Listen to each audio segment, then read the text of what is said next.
in Dearborn to see that he is okay. It was very tense yesterday, especially. Well, what do you want to say to your family? Because right now they're watching. Mom, okay. Dad, your son is okay. I'm totally are taking okay, care Mom. of him. What do you want to say to Mom? Mom, I'm totally okay. I'm going to get a 4.0 this semester. And Mom, you have that promise on tape. Bill 2 was so happy to see the Fox 2 problem solvers in Manhattan. Just like everyone else here in New York tonight, though, he is still in shock, but thankful to be alive. I expected some craziness in New York, but not like this. A freshman at New York University, Bill 2 is so new to this city, he didn't even realize when he was watching the attack on television that it was actually happening just blocks from his dorm. That is, until he stepped outside. So I just follow the crowd and just keep running with them, and I haven't been back since. Bill 2 says he could not believe his eyes when he saw that familiar red, white, and black. I thought New York had a Fox 2 also, but then you had the same colors, and then somebody looked like Fanchon Stinger, who I'm a big fan of, and then it said WJBK Detroit, and I was telling my roommate here, I said, that's from Detroit, and it's nice to see something familiar here in Lower Manhattan. And Bill 2 is such a sweet young man. My photographers Bob, Jim, and I were also so excited to meet someone from home. And Mom, Bill 2 promised us tonight he is going to be careful.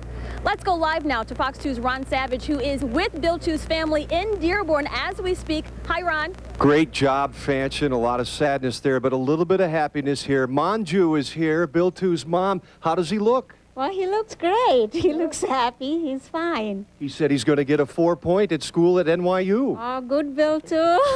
I'm happy for you. Manju took Bill 2 to school Saturday in New York, and he's going to the New York University, of course, and then you returned home and you wondered what happened yesterday when you heard the news of the explosion. Yeah, well, first I was okay, and then I tried to call him, and I couldn't get through his phone, and I tried to call my friend, and I couldn't get through anybody, and by 11 o'clock, I was really scared. I sent him a couple of emails, and there was no response. And look what you have next to you, his picture next to you. Yeah. And then I came home because I was so nervous that I couldn't stay in the office, and then he called at 1 o'clock, and he said, Mom, I'm okay, I'm okay. Don't cry, I'm okay. So I was happy. Yes, we're happy, too. Yeah. It's a happy story. You'll sleep well tonight. Yes, I will. I will. All right, Bill 2, Mom is fine. Mom, Bill 2 is fine. Monica, back to you. All right, thank you, Ron. Amid so much tragedy and sadness, there are some bright spots. Metro Detroit has one of the largest Arab American communities in the country, and tonight the community is coming together to remember the victims in this tragedy, but they are also on the defensive in some cases. Fox 2's Robin Schwartz live in Dearborn tonight. Robin. And Monica, tonight they have lowered this enormous American flag here in front of the Islamic Institute. They're hoping this will send a message that they stand with all Americans.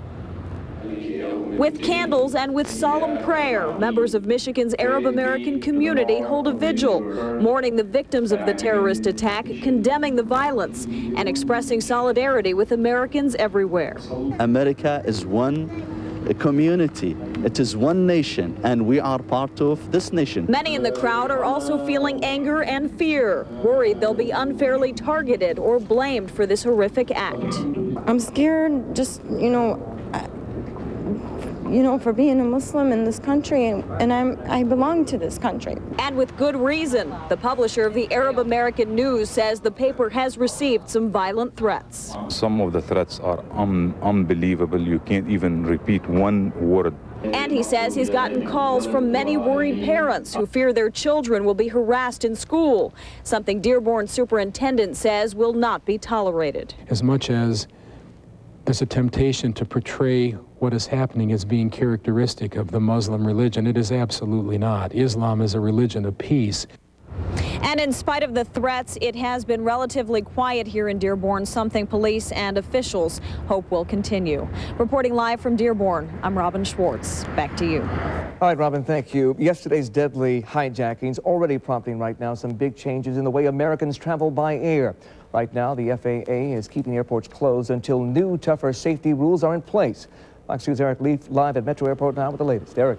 Hugh, the good news is that flights again will leave and come into Detroit Metro Airport as early as tomorrow morning. But tonight there are still some very visible signs that this attack on America, at least for the moment, has shaken our world. 403. It's going to be 5359. We're going to be across from the These are tense